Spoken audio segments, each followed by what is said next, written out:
Alright, in my lifetime, I've had the pleasure of meeting a handful of celebrities, and I've never really told you guys the stories behind how I've met these people until now. Today, I'm going to tell you guys how I met Kim Kardashian.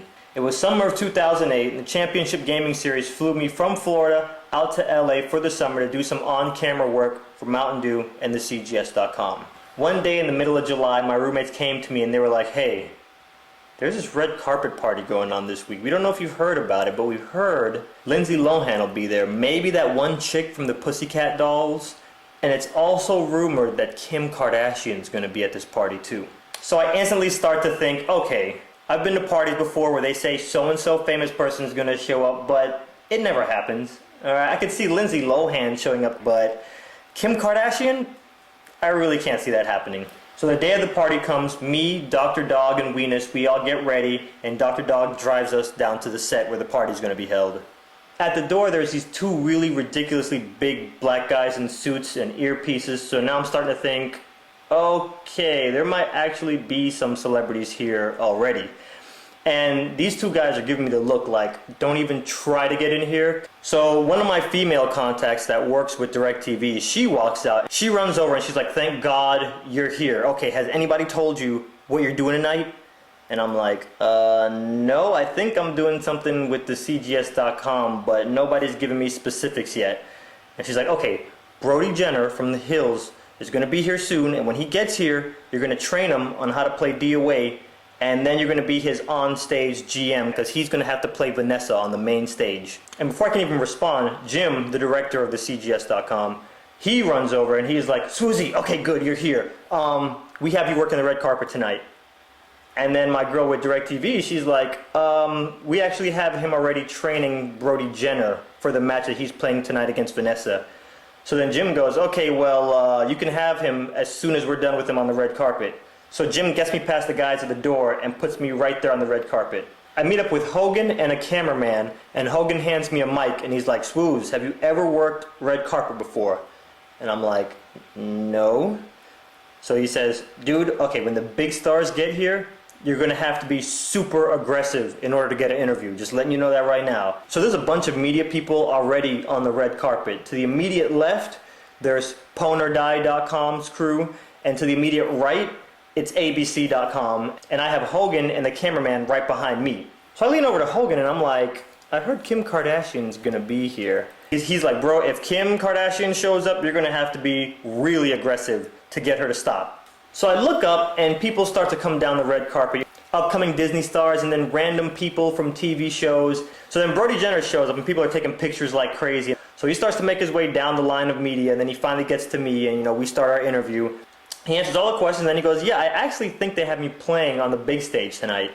I told him, "Actually, I'll be back there in a minute to help you boot camp for your quick cram session before you go up on stage."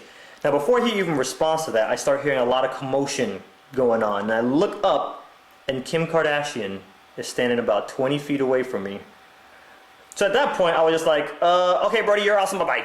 So then Hogan starts tapping me on the shoulder. He's like, "Kim Kardashian, Kim Kardashian, Kim Kardashian, dude, you have to get her over here." And it is utter pandemonium. It looks like, a club scene now with all the cameras going off so fast. So everybody's yelling her name, "Kim, Kim, Kim," trying to get her to look in their direction. And she's standing next to some guy. And I lean over to Hogan and I'm like, "Yo, who's that guy she's standing with?" And Hogan goes, "You don't know who that is? That's Reggie Bush, dude. He's a football player." So I go, "Dude, I don't really watch sports. Is that her boyfriend or something?" And he's like, "Yeah, they're dating." So as Hogan answers, Kim looks over in my direction, and she has a smile on her face, but as soon as we make eye contact, she stops, and she just stares for a second. And I'm thinking, wait, is this girl staring at me? And her eyes kind of squint. She's giving me this look like, she's about to lick her lips or something, and it hits me. Wait a second. This girl has a thing for black guys. She used to date Nick Cannon and Ray J, and I'm standing here in my little blazer rocking my little Mario necklace, and she's probably thinking I'm like the perfect hybrid blend of all these guys mixed into one. And all this runs through my head really fast, and I notice this girl's still staring at me, but now she's looking at me like I'm a piece of steak. Now I'm getting a little worried because her big football player BF is right next to her. I'm hoping he doesn't see any of this, because I'm just not trying to hurt anybody, you know. I don't want him to try to attack me and I accidentally put him in the hospital trying to defend myself, you know. I'm just joking, Reggie.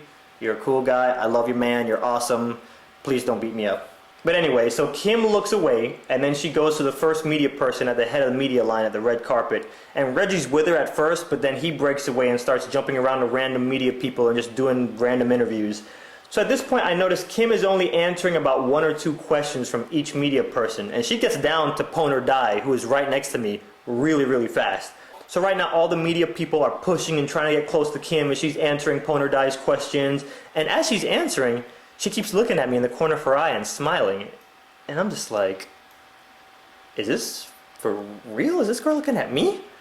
So then Hogan goes, get ready, man. You're going to have to grab her. So she answers a few more questions at Pwn or Die, and then she steps over to me and stops. So we're looking at each other, and I put on my GQ swagger, you know. I deepen my voice just a little bit, and I'm just like, you have time for a quick little interview, Miss Kardashian? And she smiles, and she's like, sure. As we're talking, I notice a bunch of little hands poking in from every corner really slowly with tape recorders recording our interview.